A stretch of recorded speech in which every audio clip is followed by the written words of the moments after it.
since you are the weed auntie, Mm-hmm. what would you tell your weed niece? Take it slow, sis. Like, literally, I think that so many of us live for stories Mm-hmm. and fables Ooh. and tales of how things are, even with celebrity idolation and this cult of like culture looking this way. Like, you must be with a black man. He must be this tall. You must have the XYZ. You might live in this neighborhood and wear these things. I would say slow down, be silent with yourself, and also, yes, just don't rush into relationship, whether it's business or it is romantic. And, I was married.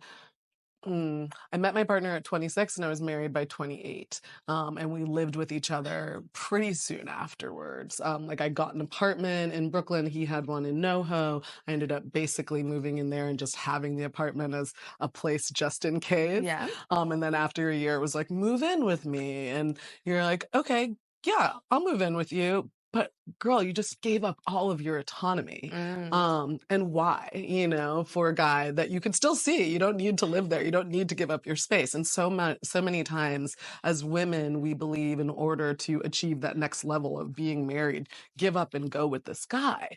But it's like, slow down, stop. Why are you doing this? Do you need to do this now? Can you wait?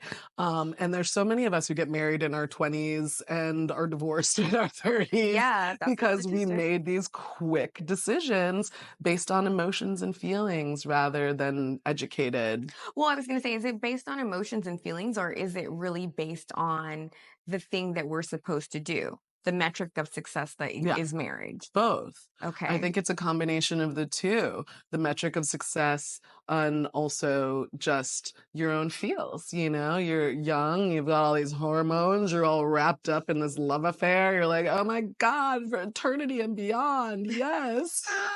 They might not be like that. And then you're like, whoa, get me out of here. Like 3 years in, and then you stick it through for another 8 years in my case. Oh, wow. Because you have also, if you're a hyperachiever or overachiever, you're afraid to fail. You're like, this relationship ending is a sort of failure in the eyes of myself, in the eyes of my family.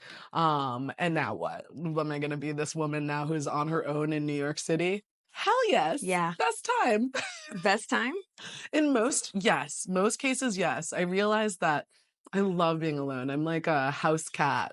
I just want to sit in the sun, feel calm, let the sun like shine on me while I take naps. Like that is the best. Literally me naked on the sofa anytime I get under the sun. That's what I'm saying. Yoni to the sky, just like give me sunshine.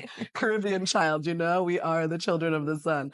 But yeah, obviously companionship and support is something that I crave and want. I do get it from community, but it's not the same, especially having lived with someone. But sometimes being with someone, you feel more alone than when you're with yourself. Yeah.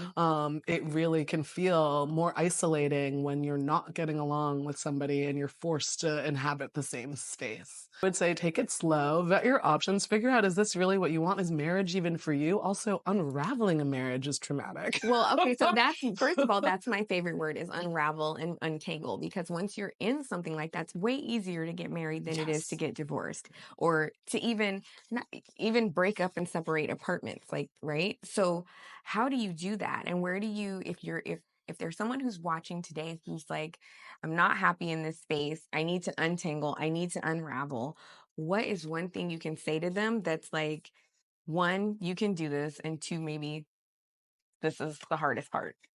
I think the hardest part is knowing where the tipping point is of like, I've had enough. I think for me, there were so many friends that were like, Solonje, you have shared XYZ about this man for years. And yes, he's wonderful in so many ways, but you are not happy. Yeah. But when you're in the shit, you don't realize you're in the shit. And so realizing early enough, like, and establishing, I think this is the biggest thing, understanding what your boundaries are and your expectations are in relationships. Yeah. Like, what do you need to feel happy and healthy and safe and loved and supported? Totally. If you're not getting those things, or it's going one way, or you're pouring so much in hoping for a return, this ain't it. I think by the end of my relationship, I felt like instead of 50-50, it was like 80-20. I was on my back, just like how much more can I give to support this? And my support isn't even sustaining. It's not making us better. Wow. So for me, the unraveling really got to a point where I was like, you know what? I'm leaving.